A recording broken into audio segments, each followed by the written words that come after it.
Caribbean सागर के बीच एक परिवार अपनी यॉट पर छुट्टियां मना रहा होता है। माँ जूलिया तैरने के लिए पानी में कूद जाती है। आराम करते समय उसे कुछ अजीब महसूस होता है, लेकिन क्योंकि आसपास कुछ दिखाई नहीं देता, वह सोचती है कि शायद उसका भ्रम होगा। कुछ सेकंड बाद वही अजीब एहसास फिर होता है। इस बार भी कुछ नजर नहीं आता, लेकिन अब वह घबरा जाती है और यॉट की तरफ तैरना शुरू करती है। तभी अचानक कोई उसकी टांग खींचने लगता है और वह मदद के लिए जोर जोर से चिल्लाने लगती है। उसकी बेटी कैसी हेडफोन लगाकर म्यूजिक सुन रही होती है, इसलिए उसे कुछ सुनाई नहीं देता। पति टॉम और बेटा बेन मछली पकड़ने में व्यस्त होते हैं। जूलिया पानी के ऊपर टिकने की कोशिश करती है, लेकिन मुंह में पानी जाने की वजह से चिल्लाना मुश्किल हो जाता है। थोड़ी देर बाद टॉम को एहसास होता है कि काफी देर से उसने जूलिया को नहीं देखा। वह यॉट पर उसे ढूंढता है और फिर अपनी पत्नी को खतरे में देख लेता है। वह बच्चों को बुलाता है, यॉट को उस तरफ ले जाता है और पानी में कूद जाता है। जल्दी से जूलिया तक पहुंचकर उसे संभालता है और यॉट की ओर तैरता है। बच्चे दोनों को ऊपर खींच लेते हैं। परिवार जूलिया को संभालता है, लेकिन जूलिया खुद को समझाती है कि शायद लहरों की वजह से ऐसा हुआ होगा। रात को सब मिलकर बेन का जन्मदिन मनाते हैं। कैसी को उसके बॉयफ्रेंड का कॉल आता है, तो वह लैपटॉप लेकर बाहर चली जाती है। वीडियो कॉल में उसका बॉयफ्रेंड दिखाता है कि शहर के ऊपर बड़े बड़े काले बादल छा गए हैं। कॉल ग्लिच होकर फ्रीज हो जाती है। कैसी यह बात परिवार को बताने आती है, लेकिन टॉम कहता है कि शायद जमीन से दूर होने की वजह से सिग्नल कमजोर है। तभी सबको एक आवाज सुनाई देती है। वे सब बाहर जाते हैं और देखते हैं कि व्हेल मछलियों का एक समूह गुजर रहा है। टॉम समझाता है कि व्हेल मछलियां हमेशा पृथ्वी के मैग्नेटिक फील्ड को फॉलो करती हैं, लेकिन जब तूफान आता है तो वे कंफ्यूज हो जाती हैं। अचानक यॉट जोर से हिलती है और बेन गिर जाता है। टॉम को चिंता होती है कि कहीं यॉट को नुकसान तो नहीं पहुंचा, इसलिए वह डाइव करके नीचे चेक करने चला जाता है। कुछ देर बाद वह सतह पर वापस आता है, लेकिन उसके कंधे पर एक बड़ा घाव होता है। जूलिया तुरंत उसका जख्म सीती है। टॉम बताता है कि पानी के अंदर उसे ऐसा लगा जैसे उसके पीछे कोई बहुत बड़ा जीव था, लेकिन जब उसने मुड़कर देखा तो प्रोपेलर से कट लग गया। वह कहता है कि जो भी चीज थी बहुत बड़ी थी। टॉम को यॉट पर काफी नुकसान दिखाई देता है, इसलिए उन्हें मदद बुलानी पड़ती है। जूलिया बार बार रेडियो पर कोशिश करती है। कैसी फोन पर सिग्नल ढूंढती है, लेकिन कुछ भी काम नहीं करता। तभी कैसी को एक अजीब सा जीव दिखाई देता है और वह चिल्ला उठती है, लेकिन वह तो बस बेन होता है जो मास्क पहनकर मजाक कर रहा होता है। कुछ देर बाद यॉट पूरी तरह बंद हो जाती है और समुद्र के बीच में फंस जाती है। जूलिया रेडियो में एक आवाज सुनती है, लेकिन आवाज इतनी खराब होती है कि उसे कुछ समझ नहीं आता। टॉम परिवार को बताता है कि उनके पास सिर्फ 4 दिन का खाना पानी बचा है और अब उन्हें किसी मछली पकड़ने वाली नाव का इंतजार करना होगा। अचानक रडार पर कुछ डिटेक्ट होता है और परिवार को एक अजीब सी आवाज सुनाई देती है। सब दौड़कर बाहर आते हैं और हैरानी से देखते हैं कि कई सारे उल्कापिंड जमीन पर गिर रहे हैं।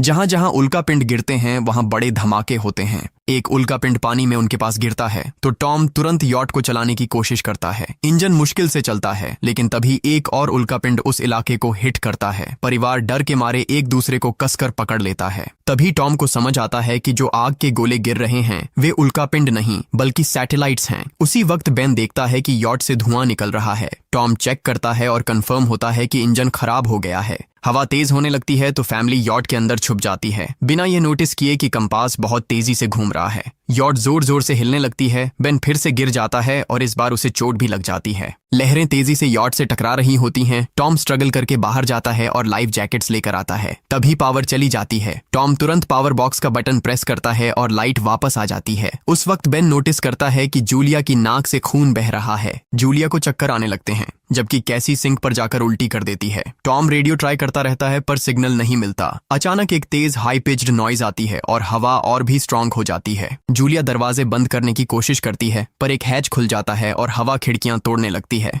टॉम एक फ्लेयर जलाता है और थोड़ी देर बाद अंधेरा छा जाता है।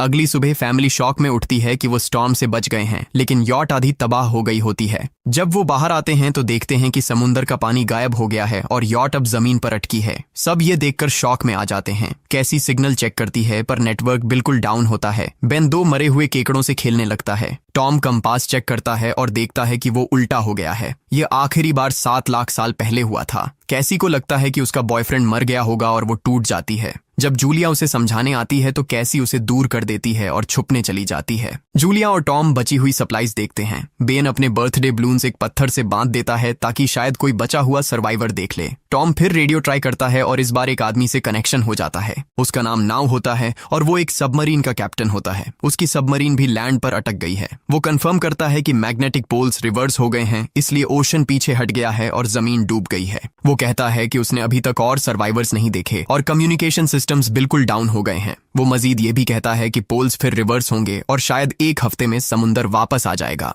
वो फैमिली को वार्न करता है कि जितना हो सके ऊंची जगह चढ़ जाओ, क्योंकि जब पानी वापस आएगा तो वो बहुत खतरनाक होगा। वो बोलता है उसका पार्टनर क्रैश में मारा गया और सबमरीन में बस 3 लोगों की ही जगह है। जूलिया और टॉम उससे कहते हैं कि प्लीज हमारे बच्चों को बचा लो। वो उन्हें अपने कोऑर्डिनेट्स दे देता है। टॉम कैलकुलेट करता है कि सबमरीन तक पहुंचने में 2-3 दिन लगेंगे। वो फैमिली से कहता है आज रात अच्छे से आराम कर लो, कल सुबह हम निकलेंगे। अगली सुबह फैमिली सामान पैक कर रही होती है, तभी टॉम को पास में कुछ हिलता हुआ दिखता है। वो एक लंगड़ा आदमी होता है जिसके हाथ में हारपून होती है और साथ में एक कुत्ता लगातार भौंक रहा होता है। टॉम उसके पास जाता है और उसे पानी की बोतल देता है, लेकिन वो आदमी कुछ ऐसी भाषा में बोलता है जो टॉम समझ नहीं पाता। पानी पीने के बाद वो अजनबी अचानक टॉम के सिर पर बोतल मारता है और चेहरे पर जोर का लात मार देता है। जूलिया डर के मारे भागती है, लेकिन तब तक देर हो चुकी होती है। वो आदमी टॉम के पेट में हारपून घुसा चुका होता है। टॉम कुछ पल तक तड़पता है और फिर वो उसकी गर्दन भी काट देता है। फिर वो आदमी जूलिया के पीछे भागता है और उस पर हारपून फेंकता है, जिससे उसके कंधे में चोट लग जाती है। जूलिया दर्द सहते हुए यॉट के अंदर भागती है और बच्चों को बोलती है कि छुप जाओ। वो दरवाजा लॉक कर देती है। कैसी और बेन सोफे के अंदर घुस जाते हैं। जूलिया उन्हें फ्लेयर गन पकड़ाती है और खुद एक चाकू लेकर बाथरूम में छुप जाती है। वो आदमी दरवाजे पर जोर जोर से धक्के मारता है और आखिर अंदर घुस ही जाता है। पहले वो थोड़ा खाना उठाता है और फिर यॉट में इधर उधर ढूंढने लगता है, फिर बाथरूम की तरफ जाता है, लेकिन जूलिया समझदारी से एक छोटे छेद से बाहर निकल जाती है। वो आदमी सोचता है कि जूलिया भाग गई, लेकिन जैसे ही वो धीरे से निकलने लगती है, उसका कुत्ता उसे देख लेता है और भौंकने लगता है। कुत्ता उस पर झपटता है तो जूलिया चाकू से उसे मार देती है। कुत्ते की चीख सुनकर वो आदमी बाहर आता है और अपने कुत्ते की लाश देखकर आग बबूला हो जाता है। इस बीच जूलिया यॉट के दूसरे साइड से अंदर जाने की कोशिश करती है। वो ऊपर चढ़कर टूटी हुई खिड़की से अंदर घुसने लगती है, लेकिन वो आदमी पहले ही वहां पहुंच जाता है। वो उसे पकड़कर जोर से मुक्का मारता है, जिससे वो नीचे गिर जाती है। जूलिया फर्नीचर पकड़कर बचने की कोशिश करती है, लेकिन वो आदमी उसे लात मारकर दूर फेंक देता है। फिर वो उसकी कलाई पर पैर रख देता है ताकि वो चाकू छोड़ दे, और फिर उसके बाल पकड़कर उसका चेहरा जमीन पर दे मारता है और सोफे पर फेंककर उसका गला दबाने लगता है। बच्चे ये सब कुछ देख रहे होते हैं। कैसी बाहर निकलकर फ्लेयर गन चलाती है जो सीधा उस आदमी को लगती है। वो जल उठता है और यॉट में आग फैलने लगती है। बच्चे तुरंत भाग जाते हैं, लेकिन जूलिया वापस आती है। वो उसे एक किक मारकर गिराती है, मैप और बैग उठाती है और वहां से भाग जाती है। बेन और कैसी अपने पापा के पास जाकर रोने लगते हैं। जूलिया भी उनके साथ बैठ जाती है और तीनों मिलकर आंसुओं के साथ टॉम को आखिरी अलविदा कहते हैं। तभी वो डरावना आदमी फिर यॉट से बाहर निकल आता है तो फैमिली फिर से भागने लगती है। कुछ ही देर में यॉट एक बड़े धमाके के साथ उड़ जाती है। थोड़ी दूर चलने के बाद वो लोग एक छोटे से झरने के पास रुकते हैं ताकि थोड़ा आराम कर सकें। कैसी सोचती है कि शायद वो पागल आदमी उनके पास गुब्बारे देखकर आया था। ये सुनकर बेन खुद को कसूरवार मानने लगता है। जूलिया उसे समझाती है कि इसमें उसकी कोई गलती नहीं थी और सबको आगे बढ़ने को कहती है, क्योंकि वो आदमी अभी भी उनके पीछे है। रास्ते में एक छोटे तालाब के पास बेन एक मरी हुई हैमरहेड शार्क देखकर हैरान रह जाता है। तभी जूलिया नोटिस करती है कि वो आदमी फिर उनके करीब पहुंचने वाला है। सब लोग दौड़ पड़ते हैं और एक रेत के टीले से नीचे गिर जाते हैं, जहां उन्हें जहरीला कचरा दिखाई देता है। फैमिली सावधानी से उसे पार करती है और लगता है कि उन्होंने उस आदमी से पीछा छुड़ा लिया है। चलते चलते उन्हें बड़े बड़े मरे हुए सी एनिमल्स और समुंदर के नीचे जमा हुआ सारा प्लास्टिक दिखने लगता है। बेन धीरे धीरे चलने लगता है तो जूलिया समझ जाती है कि वो डिहाइड्रेशन के करीब है। वो सबको रुकने को कहती है। जब वो पानी की बोतल देखती है तो उसे झटका लगता है। बोतल में पानी लगभग खत्म हो चुका होता है। कैसी को एहसास होता है कि शायद उसने बोतल ठीक से बंद नहीं की थी। जूलिया गुस्से में चिल्लाती है कि उसकी लापरवाही की वजह से पानी खत्म हो गया। कैसी जवाब देती है, क्या फर्क पड़ता है, वैसे भी हम बचने वाले नहीं हैं। दोनों के बीच लंबी बहस होती है, फिर भी फैमिली आगे चलती रहती है। कुछ देर बाद उन्हें एक क्रैश हुआ प्लेन मिलता है। अंदर कुछ हिलता डुलता देख सब डर जाते हैं, लेकिन वो सिर्फ कुछ पक्षी होते हैं। फैमिली तय करती है कि रात यहीं प्लेन के अंदर गुजारेंगे। वो थोड़ा सा स्नैक शेयर करते हैं और जूलिया को टॉम की जैकेट में एक फैमिली फोटो मिलती है, जिसे देखकर उसका दिल टूट जाता है। कैसी पूछती है, मॉम आप और डैड की लव स्टोरी क्या थी? जूलिया मुस्कुराकर बताती है, टॉम हॉस्पिटल में मेरा पेशेंट था। फिर एक दिन उसने फूल और एक प्यारी सी कविता देकर अपना प्यार जताया था। रात के बीच में कैसी प्लेन से बाहर जाती है। तभी वो डरावना आदमी उसे पीछे से पकड़ने की कोशिश करता है, लेकिन जूलिया अचानक पीछे से उस पर टूट पड़ती है और बार बार चाकू से वार करके उसे मार देती है। कैसी अपनी माँ को गले लगाकर शांत करती है। अगली सुबह उस आदमी की लाश पर कीड़े गुंड पड़े होते हैं। फैमिली नोटिस करती है कि उसके शरीर पर कई काटने के निशान हैं, मतलब इस एरिया में कोई खतरनाक जीव छिपा हुआ है। जैसे ही वो लोग वहां से निकलते हैं, केकड़े उसके मुंह से बाहर निकल आते हैं। कुछ घंटों बाद जूलिया और कैसी मैप देख रही होती हैं, लेकिन बेन धीरे से आगे निकल जाता है। जूलिया चिल्लाती है, रुक जाओ, लेकिन बेन एक तालाब में झुककर पानी पीने लगता है। जूलिया तुरंत उसे खींचकर बाहर निकालती है और समझाती है कि अनजान पानी उसे बीमार कर सकता है। धूप बहुत तेज हो जाती है तो फैमिली अपने सिर कपड़ों से ढक लेती है। बेन को चक्कर आने लगते हैं। तभी उन्हें कुछ पुराने कुर्सियां मिलती हैं और जूलिया कैसी उनसे एक टेम्पररी शेल्टर बना लेती हैं। जूलिया बेन को इंजेक्शन लगाती है और तय करती है कि वो रात वहीं बिताएंगे। सुबह जूलिया एक अजीब सी आवाज सुनकर उठती है।